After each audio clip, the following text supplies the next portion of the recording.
بقول لك ايه انت يالا، انا زهقت من غبائك وما عدتش قادر على غبائك ده. ليه كده بس يا مستر؟ اخد فكره عني وحشه. ده حكم انا ذكي قوي بس انت اللي مش مقدر طموحي. بس انا بس يا مستر والله اللي ما يبانش عليا. ده حكم انا فاهمه وهي طايره، وان ما فهمتهاش اوقفها افهمها وبعدين اطيرها تاني. ولا انت اول ما تروح يالا تخلي ابوك المعلم حنفي يتصل بيا. اخليه يكلمك؟ عاوزه في ايه يا مستر؟ مالكش دعوه. يا مستر ما كل مره حضرتك بتكلمه بعد ما بيخلص المكالمه بيخش عليها وبيطرقعني بيورم له وشه وبيبهدلنا يا مستر. معلش يا مستر، السؤال رفيع. هو حضرتك بتقول له ايه بعد ما بيخلص المكالمه يعمل معايا كده؟ ولا هي مش ناقصه قفلانه على الصبح، خش يالا ترزع مكانك. حاضر يا مستر. يا حرام عليك يا ابني، انت هتجيب له غلطه كده؟ ده انت عيل مفتري. يا عم وانا اعمل له ايه يعني؟ ما هو اللي مستقصدني. قوم انت يالا بكر يالا جاوبني التاسكه من الواد الغبي ده. نعم نعم، مين ده اللي اذكى منا يا مستر؟ هو بكر ده يجي فيها ايه بس يا مستر؟ ده حتى ابو كفر ايه وصغير. يا مستر مستر، عايز ايه نقولنا خلصنا؟ ممكن يا مستر ابدل مكاني مكان بكر ابو كفر ايه وصغير؟ ليه يعني؟ ما اصل انا ما بشوفش حلو، انا قاعد مكاني هنا يا مستر. ما بتشوفش حلو برضه ولا انت اللي عاوز تقعد جنب البت فيفي؟ انا قاعد صحلك يا. لا نقولنا مفيش تبديل اماكن، انت مفكر الموضوع بمزاجك؟ ما هوش معنى يا مستر الواد بكر يقعد جنب فيفي وانا اقعد جنب بسكوتة. لا يا مستر سيبك منه، ده قعدة الرجالة ما تتعوضش. يا عم تلاقي واقف البقك شوية، انت واقف لي على الواحدة. قول له يا بكر 5 في 5 بكام؟ ب25 يا مستر. برافو عليك والله يا ابني. ده اقل حاجة عنده والله يا مستر. ايه ده بجد؟ ده هي اساسا كانت سهلة، بس هو المستر اللي بيجيب لك اسئلة سهلة. انت عارف انت لو سألك سؤال من اللي بيسأله لي هيخليك تلف حوالي نفسك وهتبقى اغيب مني. خليك في حالك انت يا نن، وما تعملش نفسك نصح وانت اساسا حمار، مفيش اغبى منك في المدرسه كلها. ما انت شايف كده يا مستر؟ على العموم حاضر يا مستر. يا ابني يعني انت لازم تكسب نفسك وتحط نفسك في مواقف بايخة كده برضه يا صاحبي. شمتان فيا؟ عيب عليك يا زميلي، والله العظيم انا متأثر وزعلان قوي من اللي هم بيعملوه فيك. بقول لكم ايه يا عيال، بكره ان شاء الله يتعمل مسابقه لكل الفصول بتاع المدرسه، والفصل الكسبان هياخد جوائز حلوه قوي، والمدرس اللي فصله هيكسب له 500 جنيه. اعملوا حسابكم، انا عامل حساب ان ال 500 جنيه في جيبي، والمفروض ان 2 هيشتركوا من كل فصل. يا ما انت كريم يا رب، اخيرا هشترك في مسابقة المدرسة وانجح. على فكرة انا كنت متأكد ان اليوم ده هيجي وهيظهر في مواهبي. يا حبيبي يا صاحبي، انا عاوزك ترفع راسي واتفشخر بيك يا صاحبي قدام فصول المدرسة كلها. هيحصل يا اسطى هيحصل، وهخلي راسك مرفوعة وتقول ان انا صاحبي. ايه الهبل اللي انتوا بتعملوه ده؟ فرحانين يا مستر؟ الاتنين اللي هيشتركوا من فصلنا انا اخترتهم خلاص. ايوه ما انا عارف يا مستر، انا وبسكوتة صح؟ لا طبعا انت وبسكوتة، ايه المسابقه دي للاذكياء. فاهم ان هو قصده بالكلمة دي. قصدك ايه يعني يا مستر؟ الاتنين اللي هيشتركوا من الفصل بتاعنا بكر وفيفي. انا وانت هنبقى سوا في المسابقة يا فيفي، والحمد لله اخيرا هنبقى في المسابقة سوا. لا بقى ده حكم الكلام ده على جثتي. ولا هو انت هتصورك في الفصل هنا ولا ايه؟ لا مش قصدي يا مستر، بس اشمعنى بكر وفيفي يخش المسابقة وانا لا؟ طب ما اقول لك يا مستر، ما تخلينا نخش المسابقة انا وفيفي مع بعض. والله يا مستر باذن الله اذاكر وابقى اشطر من كده بكتير، بس خلينا نخش بس المسابقة مع فيفي. لا انا الاتنين اللي انا اخترتهم هم اللي هيخشوا المسابقه، انا خلاص قررت. يا مستر والنبي يا مستر والله اذاكر وابقى كويس وارفع راسك ان شاء الله. يا نون انا ما اتكلمش كتير، انا قلت لا يعني لا. يعني ايه بقى كده يا مستر؟ بقول لك ايه يا فيفي، هستناكي بعد المدرسة عشان نشوف هنعمل ايه في المسابقة. ولا بكر هو انت عبيط ولا ايه؟ لا اتكلم بهدى بهدى بدل ما اجي اضربك. انا ما بحبش شغل التلزيق ده، ما تبقاش عيل ملزق. بدل ما ارقعك علقه ما خليك تروح المسابقه مع فيفي. انت يالا نن المستر بيبص عليك يالا. سمعت يا مستر بكر كان بيقول للفيفي ايه؟ عايز يستناها بره المدرسه يا مستر. يعني يا مستر يرضيك الكلام ده؟ لو يرضيك انا هتكتم واسكت خالص وما عدتش فتح بقي. اخرج بره الفصل يا نون. يا مستر ما هو. اخرج بره الفصل يالا. حاضر يا مستر.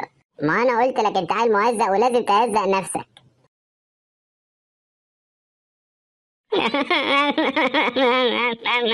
في ايه قلب البابا، مين اللي مزعلك؟ بعيط يا حاج، الاستاذ مستقصدني في المدرسه. هو المدرس بتاعك مستقصدك ليه قلب البابا؟ في مسابقة في المدرسة ويخشها 2 من كل فصل. بقول للأستاذ يدخلني في المسابقة مش عاوز، بيقول لي أنا جايبه وما بفهمش. والنعمة عنده حق، مدرس بيفهم. لا بقى يا معلم حنفي. ايه في ايه مالك؟ تكلم المستر الوقت وتخليه يدخل ابن المسابقة دي. هو هيلاقي أذكى من ابن النونة فين يعني؟ ايه ده بجد؟ هتكلمه يا حاج وتخليه يدخلني المسابقة؟ لا طبعا انا استحاله اعمل كده طبعا. ايه يا حاج رد عليك؟ لسه ايه، اصبر شويه، انت مالك مستعجل على ايه؟ مين اللي عليك انت وامك؟ الو. ايوه خلاص رد، استنى. الو ازيك يا مستر، عامل ايه واخبار صحتك ايه؟ الحمد لله، مين معايا؟ انا المعلم حنفي، ولد الطفل النونة اللي عندك في الفصل. عرفته. ازيك يا معلم حنفي، اخبارك؟ الحمد لله يا مستر، ازيك وازاي العيال؟ الامور تمام؟ والله يا مستر انا كنت مستقصدك في خدمه كده، طلب صغير يعني لو سمحت. اتفضل يا معلم حنفي، قول عاوز ايه؟ انا كنت قصدك يا مستر ان انت تدخل الواد النونة عندك في المسابقه اللي انتوا عاملينها في المدرسه. تصدق يا مستر ان الواد النونة جاي اللي غرقان بالعياط انه ما اشتركش في المسابقه دي، اول مره يشوفه نفسه يعمل حاجه. يا معلم حنفي ابنك غبي، ابنك غبي. ايه ده بجد يا مستر؟ غبي جدا، ولو دخل المسابقه دي مفيش احتمال 1% ان احنا ناخدها، هنخسر طبعا. يعني ايه يا مستر؟ طب الواد زعلان الوقت، اعمل له ايه؟ ما ينفعش نعمل اي حاجه ان هو يخش المسابقه؟ انا اسف يا معلم حنفي ان انا بقول لك كده، بس والله ما اقدر اعمل له حاجه. ماشي يا مستر، شكرا، كتر خيرك يا مستر. ده حاجة هو قال لك ايه؟ بص يا نونا، هو قال ان مفيش مكان السنه دي، بس باذن الله السنه الجايه تذاكر وتتجدعن وهيعمل حسابك ان انت تخش المسابقه. لا بقى يا حاج، انا عاوز اخش المسابقة دي بالذات. اشمعنى المسابقه دي يعني يا نونا؟ اقول لك مش مهم يا حاج، بس انا عايز اخش المسابقة دي بدل الواد بكار، ما هوش احسن مني يا حاج. واعمل حسابك يا حاج، انا لو ما دخلتش المسابقة دي هعمل في نفسي حاجة. يا ده عالي، يلا تعمل ايه؟ ما هيك مستاهله والله، والسنه الجايه هدخلك المسابقه. ايه يا جدعان، في ايه؟ مين اللي مزعلك يا نونة؟ هو انت شرفت؟ انا داخل انام وما اسمعش صوت خالص. هو ابوك بيلبس عليا النملة كل ما اخش بيتكم ليلة يا نونة؟ لا مش عارف يا بسكوتة، شكله ماهوش طايقة كلام. ازيك يا حاجة ام النونة، اخبارك؟ عاوز ايه؟ انا لسه ما اكلتش، ممكن تقومي تعملي لنا حاجة انا والنونة ناكل ايه؟ ماشي، ما ده اخر ما جاب النونة. انت لسه زعلان يا صاحبي عشان ما اشتركتش في مسابقة المدرسة؟ يا عم زعلان، ما انا لازم اشترك في المسابقة دي. طب واللي يخليك تشترك فيها دي يا نونة تعمل ايه؟ يا ريت يا بسكوتة، بس ازاي؟ قولي. انا عندي الحل، سيبها عليا وانا ماشيها. هتعمل ايه يعني يا بسكوتة؟ موضوع بسيط يا صاحبي، هنخطف بكره بكار وهو راح المدرسة، لما يجي يبصوا ما يلاقوش جاء يقولوا ما فيش الا النونة وياخدوك انت في المسابقة. لا يا عم، خطف ايه بلاش، انت هتودينا في نصيبة كده. ايه هو اللي خطف بلاش؟ يعني انت عايز الواد بكار ده ياخد مكانك بكره في المسابقة؟ لا يا عم، بس بلاش الموضوع يوصل للخطف. يا غبي افهم، احنا لو خطفناه الاستاذ هيبص ما يلاقيش حد يخش المسابقه الا انا وانت، فكده احنا هنخش المسابقه. وانا ساعتها يا صاحبي اقول له مش عاوز اخش المسابقه، ساعتها نصح مين اللي هيخش المسابقه؟ ساعتها مش هيلاقي غيرك. اخيرا فهمت، والله انا ما انا عارف انت من غيري كنت عملت ايه. طب افرض يا ناصح حد عارف باللي احنا هنعمله، ساعتها هنعمل ايه؟ يا عم خليك جريء، محدش هيشوفنا واحنا بنخطفه، اول ما المسابقه تخلص هنسيبه على طول يروح بيته. مش عارف بصراحة، بس كنت قلبي مش مطمن. يا صاحبي أنا عايز بس أساعدك. ما بصراحة إن أنا ببص لقيتهم قاعدين جنب بعض في الفصل والوقت هيخش المسابقة مع بعض، قلت لا، لازم النونة هو اللي يخش المسابقة دي، وبكرة برضه يقعدوا في الكشة جنب بعض وأنت تقعد لوحدك تندب حظك. لا خلاص، إحنا هنروح نخطف الوقت يا اسطى. أهو ده الكلام يا صاحبي، هو ده النونة أبو قلب ميت. طب يلا بينا يا بسكوتة بسرعة. بقول لك إيه، كلام النونة، شيلي لي الأكل على بال ما أقضي المصلحة ده أنا والنونة واجي. ايه ده، هو الواد بكر راح فين يا عيال؟ غابة يا مستر. غريبه دي، الواد ده اول مره يعملها، ايه اللي حصل له؟ لا وكمان غايب في يوم مهم زي ده؟ لا اكيد في انه. يا مستر الواد ده مهمل اصلا ومش بتاع مسابقات. انا لحد دلوقتي يا مستر مانيش عارف ازاي اخترته وسبتني يعني بصراحه.